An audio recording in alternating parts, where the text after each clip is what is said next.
واچولم نیمه شپه د اوس د چا ګیټ ور وټکوم راته د خانانو ګیټ ور وټکوم دا څلور میاشتې کېږي تنخوا نه ده راکړې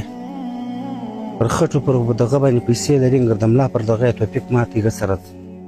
څلور میاشتې کې چې ورپې نه ده راکړې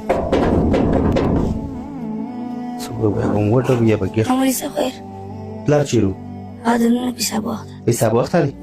ورته ورته مولوي صاحب یې پلار راوست څنګه سول هغه حسابونه شان میندې ګټه وچه کړه چې کیا مولوي صاحب راغلی غواړي ښه څه مولوي صاحب راغلی غواړي ورشه ته ورته یو خو ستا له ولاکه خلاص سي چې ګټو یې هغه ته وړې مولوي صاحب دې غواړي ورشه ته هغه نسته بیده دي ورشه تا په حساب واخته دی ځه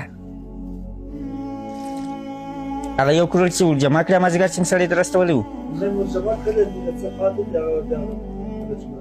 ښه حسابو کې خو پارک مارک نه یې راروم بچکان چې مې ستیخون ته د رسولي هغه دې پاس کړه ښه سبا مازدیګر هغه دغه شوروم ته ورشه هغه یو ماریکس دی هغه ځینې راروان که باره د کور دپاره صحیح دی الله دغه زموږ د ملایانو ژوند دی مبارک علیه السلام د وارثینو دغه ژوند دی تړو ورته ناست مولوي صاحب هغه ویلو هغه مې چې وایي ما مور راسه کوټې ته خپله ورسه دوی په کوټه کې نه څوک مخ به نه وي یعنې څوک به زه خپله ورسم دا خدای دې وکړي چې موږ کوم څنګه ځای جوړ کړو موږ ولاکه د ماښام ګوله لرو ځایونه راته جوړ کړي د ربجې چیرې ناست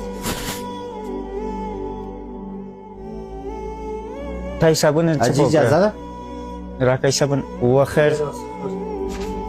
ما ول دا د میاشتګي پیسې راکړې وروره د څلور میاشتې کېږي چې یوه کور هم ورپې نه ده راکړې درې کورو چا 100 چا 50